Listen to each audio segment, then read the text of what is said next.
kita akan membahas tentang sel. Apa sih itu sel? Sel merupakan unit terkecil dari dasar kehidupan dan juga penyusun semua makhluk hidup.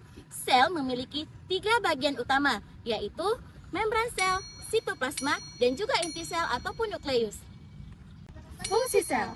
Fungsi sel sebagai pembentukan struktur organisme yang dimana tempat untuk mengangkut dan bertukarnya berbagai zat di dalamnya, serta tempat untuk energi berbuat. Contohnya proses fotosintesis pada tumbuhan. Dan respirasi kepada hewan dan melaksanakan semua fungsi kehidupan dan membentuk organisme. Jenis sel itu ada 2, yaitu sel prokaryotik dan sel eukaryotik. Sel prokaryotik adalah mikroorganisme yang bersel tunggal dan tidak memiliki membran inti. Pusat intinya disebut dengan nukleoid.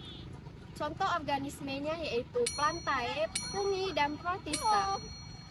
Yang kedua itu ada sel eukaryotik. Sel eukaryotik merupakan sel yang memiliki inti atau nukleus yang dikelilingi oleh membran, sehingga sel ini memiliki 2 membran, yaitu sitoplasma dan membran inti. Organisme daripada sel eukaryotik ini merupakan monera. Jadi, jaringan adalah sekumpulan sel yang memiliki struktur dan fungsi yang serupa dan bekerja sama untuk menjalankan tugas tertentu dalam tubuh. Jenis-jenis jaringan sel terbagi menjadi 4. Yang pertama ada jaringan epitel, jaringan ikat, jaringan otot, dan jaringan saraf. Yang pertama ada jaringan epitel, yaitu lapisan terluar yang melindungi permukaan tubuh yang berfungsi sebagai pelindung, alat ekresi, alat sekresi, alat difusi, serta menyediakan rangsangan. Yang kedua ada jaringan ikat, yaitu berfungsi untuk mengikat sel-sel dan organ tubuh secara bersama-sama serta melindungi dan memberikan perlindungan.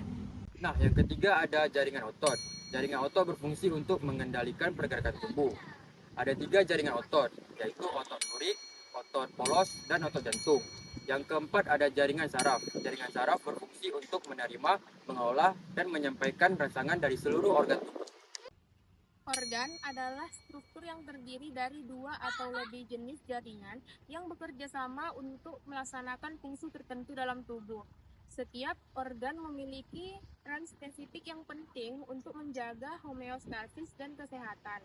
Contoh organ dalam tubuh manusia yaitu sistem pencernaan, sistem reproduksi, sistem saraf, sistem represi, sistem replikasi, dan sistem muskuloskeletal.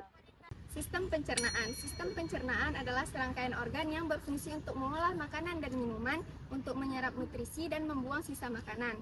Di sistem pencernaan ada mulut, esofagus, lambung, usus halus, pankreas, hati, usus besar, dan rektum dan anus.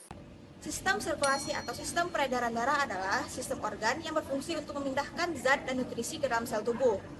Sistem ini juga berperan penting untuk menjaga kestabilan tubuh, suhu, pH, dan cairan tubuh. Sistem respirasi atau sistem pernapasan ialah sistem organ yang berfungsi untuk pertukaran gas, terutama oksigen dan karbon dioksida. Nah, sistem ini terdiri dari beberapa organ. Yang pertama hidung, faring atau tenggorokan bagian atas, epiglotis, laring, trakea atau cabang tenggorokan, bronkus, bronkiolus, paru-paru, diafragma, dan kotak suara. Sistem kekebalan dan sistem limfatik merupakan 2 komponen yang sangat berhubungan erat untuk melindungi tubuh dari penyakit dan virus. Sistem kekebalan terdiri dari 2 unsur utama, yaitu sistem kekebalan adaptif dan sistem kekebalan bawaan. Adapun sistem limfatik terdiri dari pembuluh limpa, kelenjar getah bening, dan organ-organ lainnya seperti limpa, timus, dan tonsil. Sekresi adalah sistem di dalam tubuh yang bertanggung jawab untuk memproduksi dan mengeluarkan zat-zat tertentu seperti hormon, enzim, atau limbah metabolisme yang diperlukan untuk menjaga homeostasis dan menjalankan fungsi tubuh secara normal. Sistem endokrin. Sistem endokrin ialah kumpulan kelenjar yang menghasilkan hormon-hormon, di mana hormon-hormon tersebut berfungsi untuk mengatur metabolisme tubuh, pertumbuhan dan perkembangan, stres dan suasana hati, dan juga reproduksi, respon terhadap cedera, dan tingkat energi. Sistem reproduksi. Organ utamanya ialah ovarium, testis, dan sistem-sistem organ terkait lainnya. Fungsi utamanya reproduksi. Sistem saraf adalah jaringan yang mengordinasikan seluruh aktivitas dalam tubuh seperti berjalan, menelan, mengingat, dan juga berpikir. Sistem muskuloskeletal terdiri dari otot, tulang, ligamen, serta tendon. Ini tidak lupa ada tulang lunak. Sistem muskuloskeletal sendiri yaitu memberi dukungan dari membentuk serta sistem yang saling berhubungan untuk terpenuhinya pergerakan.